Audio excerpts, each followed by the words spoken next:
Hello friends, हम आपके लिए ले आए हैं आरआरबी एएलपी यानी कि असिस्टेंट लोको पायलट की वैकेंसी के लिए निकलती है। तो उसमें उसका प्रोसेस क्या क्या होता है, क्या नहीं होता है, वो सब हम आपको इस वीडियो में बताएंगे, क्योंकि हमारे चैनल का नाम है नॉलेज स्टूडियो। और तो आइए हम देखते हैं कि हमारे इसमें क्या क्या प्रोसेस करना पड़ता है एएलपी लोको पायलट बनने के लिए। तो आइए देखते हैं। तो देखिए फ्रेंड्स, आरआरबी लोको पायलट यानी RRB ALP assistant loco pilot बनने के लिए क्या क्या करना पड़ता है, जो कि हम बताएंगे आपको इस वीडियो में।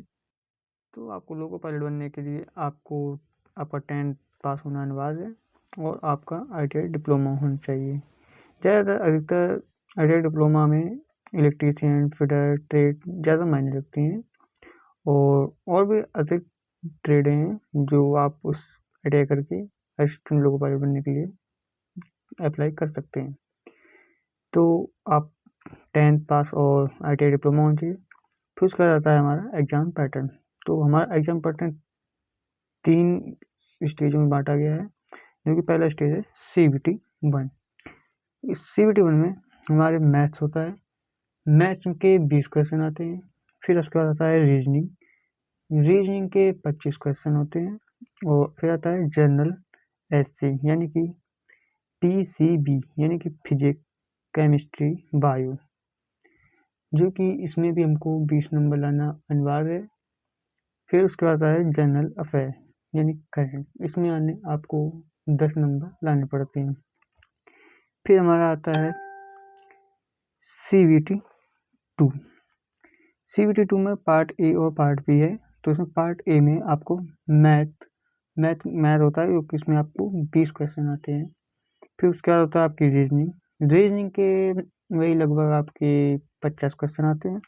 फिर उसके बाद आता है बेसिक साइंस, जो कि बेसिक साइंस में आपका एक सब्जेक्ट इसमें और आता है, जो कि है ईडी मतलब यानी कि इंजीनियरिंग ड्राइंग। जो आप आईटीआई डिप्लोमा पढ़ेंगे उसमें आपकी होती है एक इंजीनियरिंग ड्राइंग सिलेबस होता है, उसी से आपको आधारित प्रश्न पूछे जाएंगे। जो कि आप तैयारी करोगे तो आपको वहाँ पे ये सिलेबस ईडी का देखने को मिलेगा। फिर आता है हमारा CBT पार्ट 2B।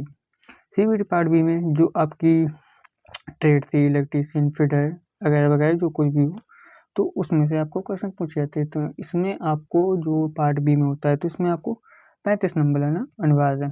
फिर आपका आता है CBAT में एक साइको टेस्ट होता है, इसमें नो निगेटिव मार्किंग होती है। फिर आपका आता है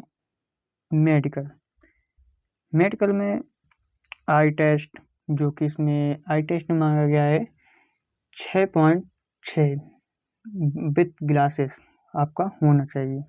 फिर आपका आता है ईयर टेस्ट में मतलब आपको यह टेस्ट इसलिए कराया जाता है कि आपको देखा जाता है कि आपकी मतलब सुनाने में कोई मतलब कमी या कोई वो नहीं है, इसलिए यह टेस्ट होता है। फिर उसका आता है चेस्ट एक्सरे, जो कि ECG होता है। फिर आपका आता है उसमें ब्लड टेस्ट भी होता है मेडिकल में। फिर आप उसके बाद जो इतना प्रोसेस करते हैं, इतने प्रोसेस करने के लिए काफ़ी मेहनत करनी पड़ती है, पढ़ाई भी करनी पड़ती है। फिर हम आते हैं जो आप इतना सिलेबस यहाँ से लेकर 10 से लेकर आप मेडिकल टेस्ट तक करते हैं। फिर मेडिकल टेस्ट के बाद आपको भेज दिया जाता है हमारे जो अपना टेस्ट पार करके जो हमारा वो रेलवे में जो ज्वाइनिंग लेटर आता है वो आपका आ जाएगा। फिर उसके लिए आपको भेजा जाएगा ट्रेनिंग के लिए।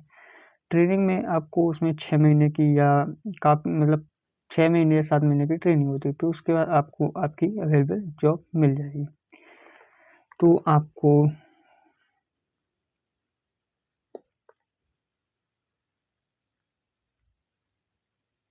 पता होगा कि हमने आपको ये बताया कि आईटीआई में LLB की जो वैकेंसी निकलती है इसमें क्या क्या सिलेबस आते हैं। आपको हमने ये भी बता दिया कितने नंबर के आते हैं, ये भी बताया आपको। मेडिकल टेस्ट भी होता है या ear, chest X ray and blood.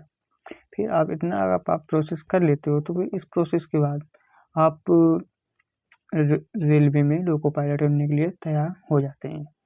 तो इस ऐसे ही वीडियो के लिए हमारे चैनल को सब्सक्राइब करें। हमारे चैनल का नाम है नॉलेज स्टूडियो। ऐसी न्यू अपडेट्स के लिए और भी वीडियो हम आपको डालते रहेंगे, इसलिए हमारे चैनल को सब्सक्राइब करें एंड बेल आइकन पर क्लिक करें। Thanks and so much.